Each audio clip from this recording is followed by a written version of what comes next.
Hi guys, நம்ம தேடியில் battle through heaven அப்படிங்கிற இந்த சீரிஸோட எபிசோட் 44ல் என்ன நடந்துச்சு அப்படிங்கிறத பற்றி தான் பார்க்க போகிறோம். வீடியோக்குள்ளே போகிறதுக்கு முன்னாடி நம்ம சேனலை சப்ஸ்கிரைப் பண்ணாதவங்க சப்ஸ்கிரைப் பண்ணிக்கோங்க. அப்படியே மறக்காமல் பக்கத்தில் உள்ள பெல் ஐக்கானையும் கிளிக் பண்ணிக்கோங்க.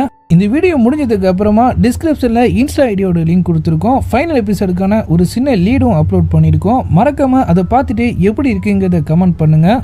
நம்ம ஜியோனோட ஆங்கிரி பூத் ஆஃப் ஃபயர் இப்போ சோல் டெஸ்ட்ராயருக்கு நடுவில் மாட்டிக்குது. நம்ம ஹீரோ அதை கண்ட்ரோல் பண்ண முடியாம அப்படியே திணறிட்டு இருக்க.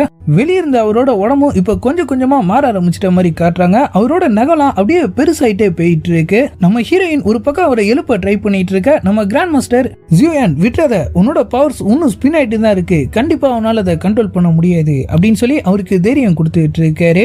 நம்ம ஹீரோ சோல் டெஸ்ட்ராயர் கூட போராடிட்டு இருக்க. நம்ம ஹீரோயின் அவர் உருமாறுறதை பார்த்துட்டு நம்ம ஹீரோ சொன்ன மாதிரியே அவரை இப்ப காலி பண்ண ரெடி ஆயிடுறாங்க. ஆனா அவங்களால அது முடியாதுங்கிறது நமக்கே தெரியும். கொஞ்ச நேரத்துல அவங்க அப்படியே அவங்க ஸ்வாட கீழே தூக்கி போட்டுட்டு அங்கிருந்த டேபிள்ல அப்படியே ஓச்சி தள்ளிட்டு அவர் பக்கத்திலே உட்காந்து அவங்களோட பவர்ஸை அப்படியே அவருக்குள்ள டிரான்ஸ்ஃபர் பண்ண ஆரம்பிச்சிடுறாங்க. சோல் ஆட்டையில இருந்த நம்ம ஜியான் இப்போ இன்னமும் பவர்ஃபுல் ஆயிடுறாரு. அவர் அப்படியே அவரோட 3 எசன்ஸ் ஃப்ளேமையும் சேர்த்து வச்சு அப்படியே வெடிக்க வைக்க அவர் அப்படியே அந்த ஆல்டர்ல இருந்து பறந்து வெளியே வந்துட்ட மாதிரியும் இங்க இருந்த நம்ம ஜியான் இப்ப கண் முழிச்சிட்ட மாதிரியும் காட்டுறாங்க. எனக்கு ஒன்னும் ஆகல. நம்ம ஜியோ சூனர் அவரு பக்கத்துல உட்காந்து அப்படியே அழுதுட்டு இருக்க. ரிங்குலையும் இப்ப நிலைமை நார்மல் ஆயிட்ட மாதிரி காட்டுறாங்க.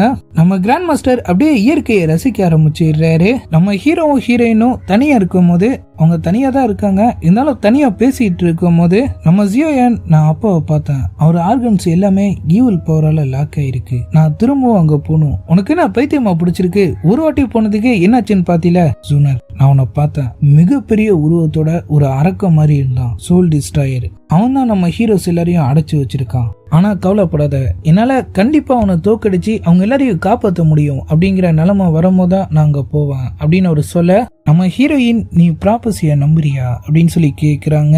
நான் சின்ன பையனா இருக்கும் போது கேள்விப்பட்டிருக்கேன், ஃபைட் கிங் 5 கிளானையும் வழி நடத்தினாருன்னு. அவங்க எல்லாரும் சேர்ந்து சோலால எதிர்த்து சண்டை போட்டு சோல் டிஸ்ட்ராயரையும் அடைச்சு வச்சுட்டதா சொன்னாங்க. ஆனா அப்ப நான் எதையுமே நம்பல, இப்ப நம்புறேன். நம்ம ஹீரோயின், ஹிஸ்டரி ரிப்பீட் ஆகிறதுல எனக்கு விருப்பம் இல்ல, நீ ஜிஎன்என் அகாடமிக்கு போகாம மெடிக்கல் ஷாப்ல இருந்திருந்தா நல்லா இருந்திருக்கும்னு எனக்கு தோணுது அப்படின்னு சொல்றாங்க. ஏன் இந்த மாதிரி சொல்ற எனக்கு தெரியல, நம்ம 2 பேரும் ஒரு நார்மலான லைஃபை வாழ்ந்திருந்தா நல்லா இருந்திருக்கும்னு எனக்கு தோணுது அப்படின்னு சொல்லிட்டு அவங்க அப்படியே ஒரு தோல்ல சாஞ்சிக்கிறாங்க. நம்மளோட விதியை கடவுள் எழுதுறது இல்ல சூனர், நம்ம தான் எழுதிக்கணும். நான் ஃபைட் கிங் ஆகுறனோ இல்லையோ, டார்க்னஸ் நம்மளை சூழும் போது நான் கண்டிப்பா அதை எதிர்த்து போராடுவேன். இந்த உலகத்துல இருக்கிற எல்லாரையும் என்னால காப்பாற்ற முடியுமா என்னன்னு எனக்கு தெரியல, ஆனா என் கடைசி மூச்சு இருக்கிற வரைக்கும் நான் கண்டிப்பா உன்னை காப்பாத்துவேன் அப்படின்னு அவர் சொல்ல, நம்ம ஹீரோயின் அப்படியே அழுவ ஆரம்பிச்சிடுறாங்க. என்னாச்சு, நான் ஏதாவது தப்பா சொல்லிட்டேனா? இல்ல ஜியோயான் அப்படின்னு சொல்லிட்டு அவங்க அப்படியே அவரை கட்டி பிடிச்சி ஃபீல் பண்ணிட்டு இருக்க. இப்ப அடுத்த நாள் வீடியோவும் செஞ்சிட்ட மாதிரி காட்டுறாங்க. நம்ம ஹீரோயின் அவங்க ரூம்ல இருந்து எந்திரிச்சு வர நம்ம ஹீரோவை இப்ப இந்த இடத்துல காணோம். கிளான் ஃபுல்லா அவர் அப்படியே தேடி பார்த்துட்டு எங்க போயிருப்பான் அப்படின்னு சொல்லி அவங்க அப்படியே யோசிச்சுட்டு இருக்க. நம்ம ஜியோயான் இப்ப டைகர் டெசர்ட்ல இருக்கிற மாதிரி காட்டுறாங்க.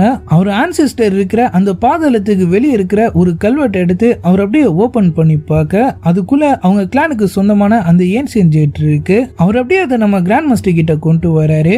ஃபேன்லோ எம்பரரை அட்டாக் பண்ணப்ப இதே மாதிரியே ஒரு ஏன்சியன் ஜெட் அவர் உடம்புக்குள்ள இருந்துச்சு. அதுதான் எம்பரர் அவன் முழுசா கண்ட்ரோல் பண்ண முடியாம அவனை தடுக்கவும் செஞ்சிச்சு அப்படின்னு அவர் சொல்ல, கிராண்ட் மாஸ்டர் இந்த ஜெட்ஸ் எல்லாம் உருவாக்கும் போது ஃபைட் எம்பரர் உயிரோட தான் இருந்தாரு. ஜஸ்டிஸை காப்பாற்ற முடியுங்கிற நம்பிக்கை இந்த ஜெட்ஸ்ல பதிஞ்சிருக்கு. ஈவில் பவர்ஸால என்னைக்குமே இந்த ஜெட்ஸை முழுசா கண்ட்ரோல் பண்ண முடியாது.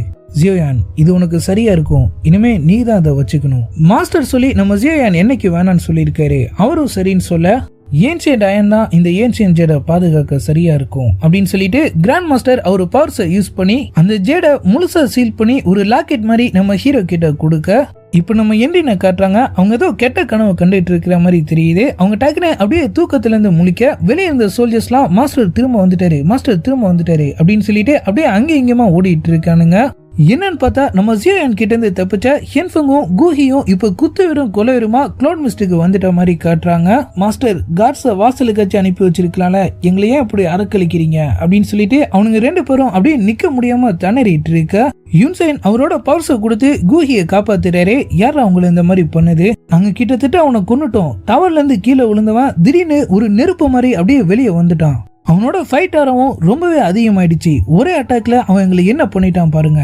வெளியிருந்த நம்ம என்ரின் நிஜமாவே ஒரே அட்டாக்ல அவங்க 2 பேரையும் தோக்கடிச்சுட்டானா அப்படின்னு சொல்லி கேட்க யுன்செயின் டக்குனு கதவை சாத்திடுறாரு. இப்ப நம்ம ஜியோயானை காட்டுறாங்க. பயங்கர கோவத்தோட வெறித்தனமா அவர் அப்படியே க்ளோட் மிஸ்டர் நோக்கி நடந்து வந்துட்டு இருக்காரு. என்ரின், நம்மளோட 3 இயர்ஸ் அக்ரிமெண்ட் இன்னையோட முடியுது. நான் உனக்கு ஒரு சரியான பாடத்தை கத்து தரேன் அப்படின்னு சொல்லிட்டு அவர் அப்படியே க்ளோட் மிஸ்டர் நோக்கி வந்துட்டு இருக்க என்ரினும் இப்ப அதுக்கு ரெடி ஆயிட்டு இருக்கிற மாதிரி தெரியுது. யுன்செயின் அவங்கள அவனோட இடத்துக்கு கூப்பிட்டு வச்சு அக்ரிமெண்ட்டை முடிக்கிறதுக்காக அவன் இங்கே தான் வந்துட்டு இருக்கான். க்ளோட் மிஸ்ட் மவுண்டனோட பாட்டம்ல தான் அவன் இப்ப இருக்கான். ஃபைட் கிங் நம்ம கிளானுக்கு கிஃப்டா கொடுத்த இந்த ஸ்வாடையும் 1 மிரரையும் நான் உன்கிட்ட ஒப்படைக்க போறேன். ரொம்ப நன்றி மாஸ்டர், நான் இதை என்னைக்குமே மறக்க மாட்டேன். காட்ஸ் எல்லாரும் அங்கிருந்து வெளியே போனதுக்கு அப்புறமா யுன்செயின் அவனோட ஃபைட்டரா இப்ப ரொம்பவே அதிகமாயிடுச்சு. ஹென்ஃபெங்கையும் கூஹியுமே அவன் ஒரே அடியில தோக்கடிச்சிட்டானா நீயே பாத்துக்க. உன்னால அவனை தோக்கடிக்க முடியுமா? என்னால முடிஞ்ச அளவுக்கு நான் ட்ரை பண்ணுவேன் மாஸ்டர். கண்டிப்பா நீங்க தலை குனிற அளவுக்கு நான் நடந்துக்க மாட்டேன். அவன் அப்படியே அவங்க கிட்ட வந்து சரி ஈவில் பிளேட் ட்ரைனிங்லாம் எப்படி போயிட்டு இருக்கு அப்படின்னு சொல்லி கேட்க அவங்க அப்படியே ஷாக் ஆகிடுறாங்க. என்ன ஷாக் ஆகுற? எனக்கு தெரியாதுன்னு நினைச்சியா? உன் தாத்தா உன்னை எதுக்காக இங்க அனுப்பி வச்சாரு அப்படிங்கிறது எனக்கு தெரியும். நைட்டோட நைட்டா நீ என்ன ஸ்பை பண்ணிட்டு இருந்ததும் எனக்கு தெரியும். அவங்க அப்படியே அவங்க ஸ்வாடை எடுக்க ரெடி ஆயிடுறாங்க. ஃபேன்ல தான் அந்த பிளேடை எனக்கு கிஃப்டா கொடுத்தாரு. அதுல அவரோட ரத்தம் கலந்துருக்கு. ஒரு வாட்டியும் நான் அதை யூஸ் பண்ணும் போதும் நான் அவரை ஃபீல் பண்ணுவேன். நீ அதை வச்சு நிறைய வாட்டி ட்ரைனிங் எடுத்திருக்கல, என்ன நீ அவரை ஃபீல் பண்ணியா? என்ரின் அவங்க ஸ்வாட் அப்படியே டைட்டா பிடிச்சிட்டு அவனை அட்டாக் பண்ண அப்படியே ரெடியா வெயிட் பண்ணிட்டு இருக்காங்க. நீ கேட்டிருந்தா நானே கொடுத்துருப்பேன, எதுக்கு எடுத்தாலும் அவசரம் அப்படின்னு சொல்லி அவன் அப்படியே அவங்க கையை தட்டி கொடுத்துட்டு பக்கத்துல இருந்த ஒரு ரூம்க்கு கூட்டு போக அங்க அவங்க கிளான சேர்ந்த 8 அயன் சோல்ஜர்ஸ் அப்படியே படுத்து கிடக்கானுங்க. என்ன பாக்குற? இவனுங்கெல்லாம் கொத்து விட்டு தூங்கல, நான் தான் தலையில தட்டி படுக்க வச்சுட்டேன். இனிமே எந்திரிக்க மாட்டானுங்க. அவங்களுக்கு பயங்கர அதிர்ச்சியா இருக்கு. அவங்க அப்படியே அவங்களோட ஈவல்ஸோட கையில எடுத்துடுறாங்க. இன்னைக்கு நாள் நல்லா இருக்குல்ல, கிளான் லீடர் பொறுப்பை நான் உன்கிட்ட ஒப்படைச்சிடுறான். இன்னைக்கு நைட்டே உனக்கும் கூஹிக்கும் கல்யாணம் முடிஞ்ச கையோட உன் கிளானோட ஜேட என் கையில ஒப்படைச்சிட்டு இன்னையில இருந்து க்ளோட் மிஸ்டும் சரி நலன் ஃபேமிலியும் சரி சோலாலுக்கு தான் விசுவாசமா இருக்க போறாங்கன்னு நீ அறிவிக்கணும் அப்படின்னு அவன் சொல்ல என்ரினோட பிளான்லாம் சொதப்பல போய் அவங்க இப்ப யுன்செயின் கிட்ட வசமா மாட்டிக்கிறாங்க. நல்ல புள்ளல சரி பாப்போம் அப்படின்னு சொல்லி அவன் அப்படியே அவங்கள கொஞ்சிட்டு இருக்க அவங்களும் அவங்களோட ஈவில்ஸோட அப்படியே மறைச்சு வச்சுக்கிட்டு வர வழி இல்லாம அப்படியே லைட்டா ஸ்மைல் பண்றாங்க. கவலைப்படாத, இன்னையில இருந்து நம்மாட்டம் தான் அப்படின்னு சொல்லிட்டு அவன் அப்படியே அங்கிருந்து கிளம்ப ஒட்டுமொத்த க்ளோட் மிஸ்டும் ஒன்னு சேர்ந்து இப்ப அவருக்காக பேலஸ் வாசல்ல வெயிட் பண்ணிட்டு இருக்கிற மாதிரி காட்டுறாங்க.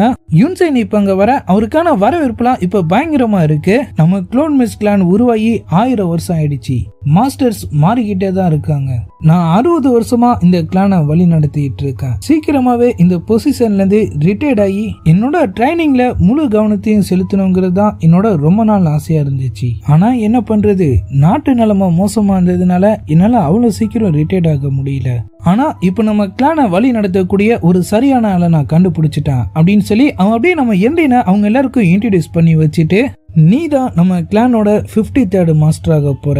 இன்னையிலிருந்து க்ளோட் மிஸ்ட வழி நடத்துற பொறுப்பும் உன்னோடது அப்படின்னு சொல்லிட்டு ஃபைட் கிங் கொடுத்த அந்த ஸ்வாடையும் 1 மிரரையும் வாங்கி அதை அப்படியே நம்ம என்ரின் கையில கொடுத்துட்டு பதவி பிரமாணம் செஞ்சு வச்சுட்டு அவர் அப்படியே ஒரு வெத்து சொரா அந்த இடத்த விட்டு அப்படியே ஓரமா போக அவங்க அப்படியே முன்னாடி வந்து 1 மிரரை மேல தூக்கி காமிச்சு என்ரின் ஆகிய நான் அப்படின்னு சொல்லி அவங்களோட 2 கிளானையும் இனிமே அவங்களே பாதுகாக்க போறதா சொல்லி உறுதிமொழி எடுத்துக்க அங்கிருந்த மொத்த ஸ்டூடெண்ட்ஸும் சோல்ஜர்ஸும் அவங்களுக்கு அப்படியே வாழ்க போட ஆரம்பிச்சிடுறாங்க.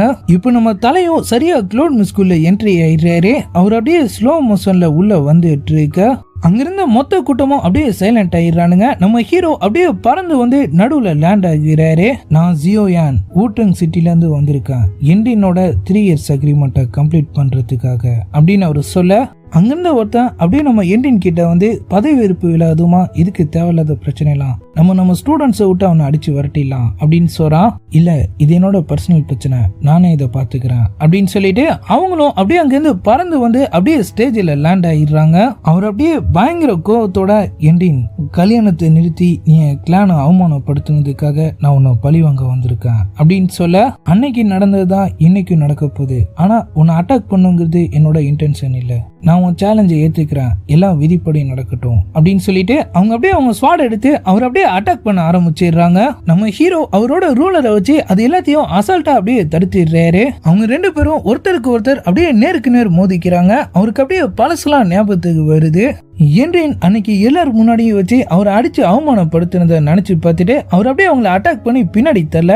அவங்களும் இப்ப டென்ஷன் ஆயிட்ட மாதிரி தெரியுது. அப்படியே அவங்க ஸ்வாடை எடுத்துட்டு அப்படியே காத்துல பறக்க ஆரம்பிச்சிடுறாங்க. அவங்களோட ஃபைட்டரை பார்த்து யுன்சென் உட்பட அங்கிருந்து எல்லாருமே அப்படியே வாயை பொழந்துட்ட மாதிரி தெரியுது. அங்கிருந்த ஒருத்தன் அப்படியே யுன்சென் கிட்ட வந்து யங் மாஸ்டர் எப்ப ஃபைட் கிங் ரேஞ்சுக்கு போனாங்கன்னு நான் தெரிஞ்சுக்கலாமா அப்படின்னு சொல்லி கேட்க, அவன் என்கிட்டே சொல்ல போடா போய் வேடிக்கை பாடுறா அப்படின்னு சொல்லி அவரு திரும்பவும் அவர் அப்படியே அங்கிருந்து நோத்தி விட்டுறாரு. நம்ம ஜியோயான் லைட்டா சிரிச்சுட்டு இப்பயாவது உன் உண்மையான பவர்ஸ வெளிக்காமிச்சியே, இவ்வளவு காலமா இதை மறைச்சு வச்சிருந்து உனக்கு வாழ்க்கையே வெறுத்து போலையா அப்படின்னு சொல்லி கேட்க, என்றின் அவர் அப்படியே அட்டாக் பண்ண ரெடி ஆக ஆரம்பிச்சிடுறாங்க. நம்ம ஹீரோவும் அவரோட ரெக்கையை விரிச்சிட்டு அவங்களுக்கு சமமா அப்படியே பறக்க ஆரம்பிச்சிடுறாரு.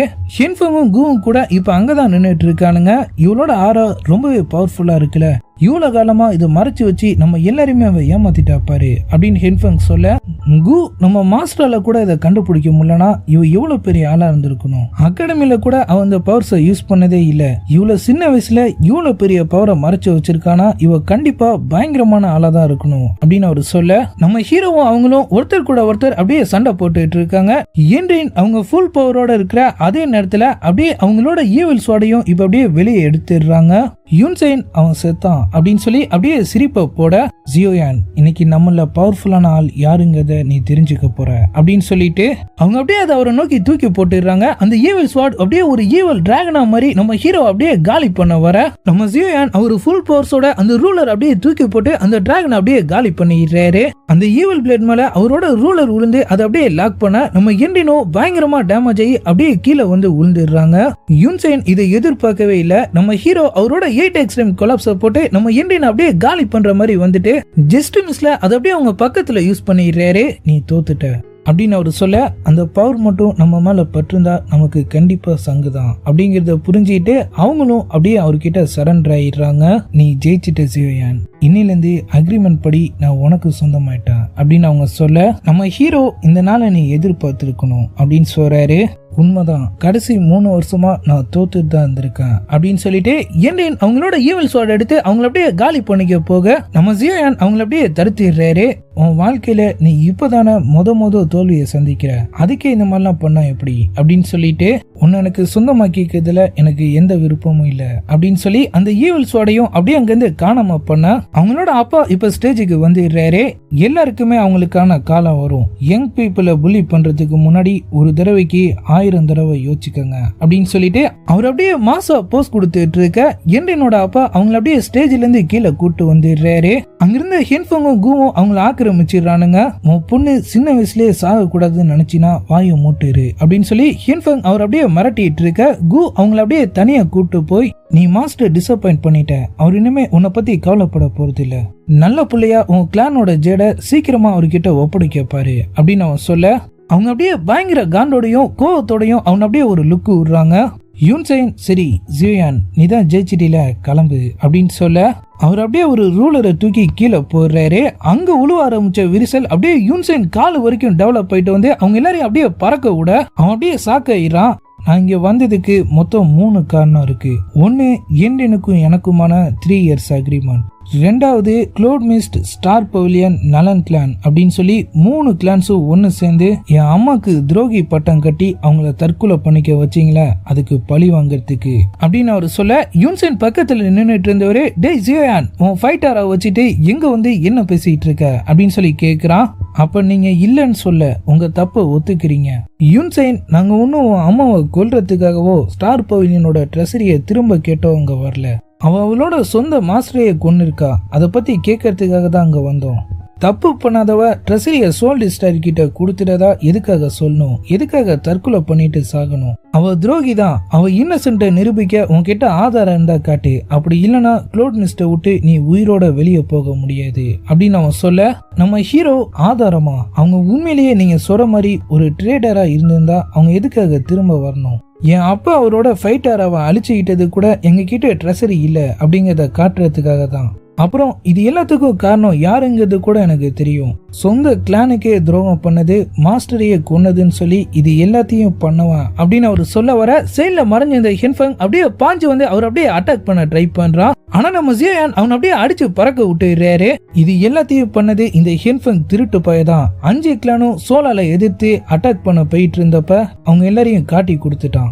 இப்போ வரைக்கும் இவன் அவங்களுக்காக தான் வேலை பார்த்துட்டு இருக்கான். அவன் திரும்பவும் அவரை அப்படியே அட்டாக் பண்ண ட்ரை பண்றான். நம்ம ஹீரோ அவனை அப்படியே அடிச்சு பின்னாடி தள்ளிட்டு இவனே உண்மையை ஒத்துக்கிட்டான். இவன் இப்போ யூஸ் பண்ண ஸ்கில் கூட சோலால் இவனுக்கு கத்து கொடுத்ததுதான் அப்படின்னு அவரு சொல்ல, ஹென்ஃபங் வாய மூடுறா, உன்ன மாதிரி ஒரு துரோகியோட பையனுக்கு இங்க பேசுறதுக்கு எந்த அருகதையும் கிடையாது அப்படின்னு சொல்றான். அங்கிருந்த இன்னொருத்தரும் அப்படியே ஸ்டேஜுக்கு வந்துடுறாரு. ஹென்ஃபங் சொல்றது சரிதான், நான் அவருக்கு சப்போர்ட் பண்றேன் அப்படின்னு அவன் சொல்ல, யுன்செனோ வேலையை காட்டிடலாம் அப்படின்னு சொல்லி அவன் ஆளுக்கு அப்படியே சிக்னல் தரான். அப்படியே எபிசோட் 44 முடியுது. இதுக்கப்புறம் என்ன நடந்துச்சு, ஃபைனல் எபிசோட்ல நமக்காக என்னென்ன ட்விஸ்ட்லாம் காத்துட்டு இருக்கு, நம்ம ஹீரோ எவ்வளவு பெரிய சம்பவம்லாம் பண்ண காத்துட்டு இருக்காரு அப்படிங்கறதெல்லாம் நம்ம நாளைக்கான வீடியோவை பார்த்து தெரிஞ்சுக்கலாம். அது வரைக்கும் குட் பை.